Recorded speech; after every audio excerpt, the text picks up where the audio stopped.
Assalamualaikum warahmatullahi wabarakatuh. Baiklah, kami dari kelompok 2 ingin mempresentasikan hasil diskusi kami mengenai materi pengendali motorik yang beranggotakan saya sendiri, Astri Vidya Putri, sebagai moderator. Kemudian ada rekan-rekan saya, yaitu Arina Manesikana, Fahlin Azahra, Gioni Darvia, Mifta Mega Arimaisa, Risti Meliana, Riza Nurhasyifa, dan yang terakhir Widi Utami Adaha. Baiklah, langsung saja materi yang pertama akan dijelaskan oleh Arina Manasikana. Kepada Arina, saya persilahkan.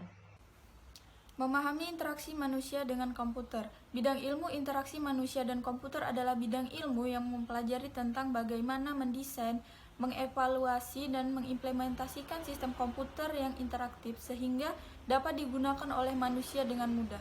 Interaksi manusia dan komputer merupakan suatu aktivitas yang banyak dijumpai dalam kehidupan sehari-hari. Sebagaimana yang kita ketahui bahwa komputer terdiri dari 3 aspek utama, yaitu software, hardware, dan brainware. Terima kasih kepada Arina yang telah menjelaskan materinya. Baik, materi selanjutnya akan dijelaskan oleh Fahlin Azahra. Kepada Fahlin, saya persilahkan.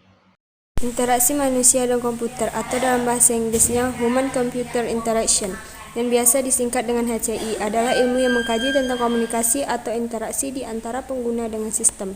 Sistem yang dimaksudkan di sini tidak hanya kepada sistem-sistem yang ada di komputer saja, tetapi produk-produk apa saja yang digunakan oleh pengguna atau user seperti kendaraan, peralatan kantor, peralatan pejabat, peralatan rumah, dan sebagainya.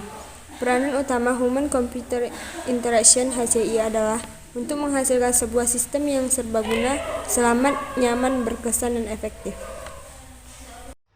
Terima kasih kepada Fahlin yang telah menjelaskan materinya. Baik, materi selanjutnya akan dijelaskan oleh Gioni Darvia. Kepada Gioni, saya persilahkan. Baiklah, saya Gioni Darvia akan menjelaskan mengenai antarmuka manusia dan komputer. Antarmuka pengguna atau interface pengguna merupakan bagian sistem yang akan dikendalikan oleh pengguna guna mencapai dan melaksanakan fungsi-fungsi suatu sistem. Dan ia juga dianggap sebagai jumlah keseluruhan keputusan reka bentuk. Antarmuka juga secara tidak langsung menunjukkan kepada pengguna tentang bagaimana fungsi sistem. Dengan kata lain, antarmuka bagi suatu sistem menggabungkan elemen-elemen daripada sistem, elemen-elemen daripada pengguna, dan juga kaidah komunikasi atau interaksi di antara keduanya. Pengguna hanya boleh berinteraksi dengan produk tersebut melalui antarmuka pengguna. Terima kasih kepada Gioni yang telah menjelaskan materinya. Baik, materi selanjutnya akan dijelaskan oleh Mifta Mega Arimaisa. Kepada Mifta, saya persilahkan. Seperti yang kita ketahui bahwa prinsip kerja pada sebuah sistem komputer yaitu masukan, proses, dan keluaran. Input unit atau masukan yaitu bagian yang menerima dan memasukkan data dan instruksi. Control processing unit atau proses yaitu bagian yang melaksanakan dan mengatur instruksi termasuk menghitung dan membandingkannya. Output unit atau keluaran yaitu bagian yang berfungsi untuk mengeluarkan hasil proses. Terima kasih kepada Mifta yang telah menjelaskan materinya.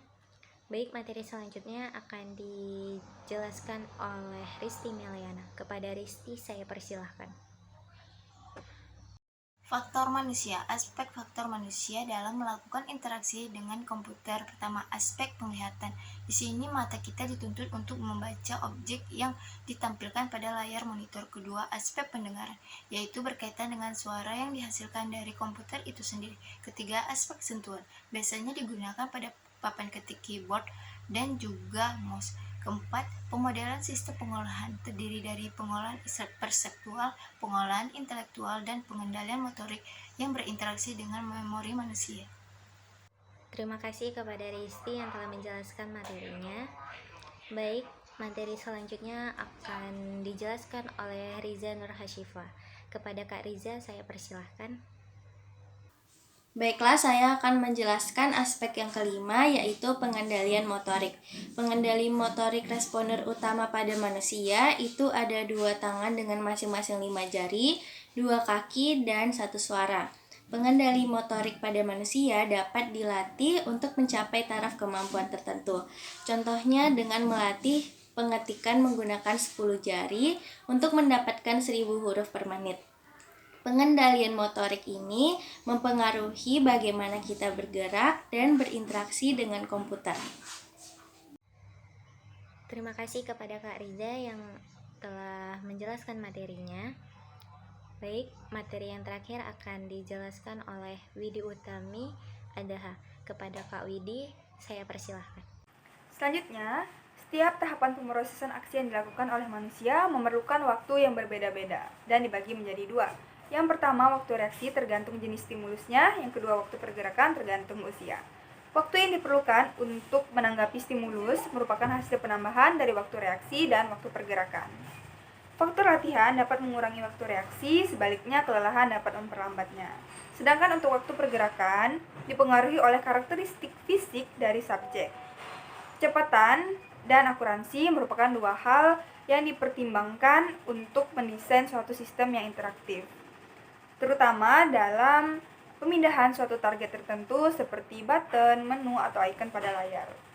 Gerakan motorik yang relevan dalam desain UI adalah gerakan kepala, mata, tangan, lengan, dan jari. Baiklah, itu tadi presentasi dari kelompok 2 mengenai materi pengendali motorik. Kesimpulannya adalah bidang ilmu interaksi manusia dengan komputer ialah ilmu yang mempelajari tentang bagaimana cara mendesain, mengevaluasi, dan mengimplementasikan sistem komputer yang interaktif sehingga dapat digunakan oleh manusia dengan mudah.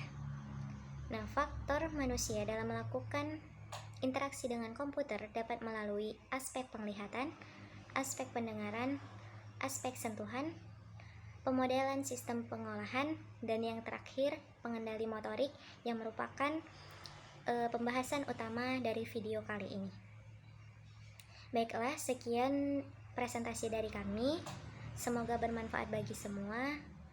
Kurang dan lebihnya kami mohon maaf. Atas perhatiannya, saya ucapkan terima kasih.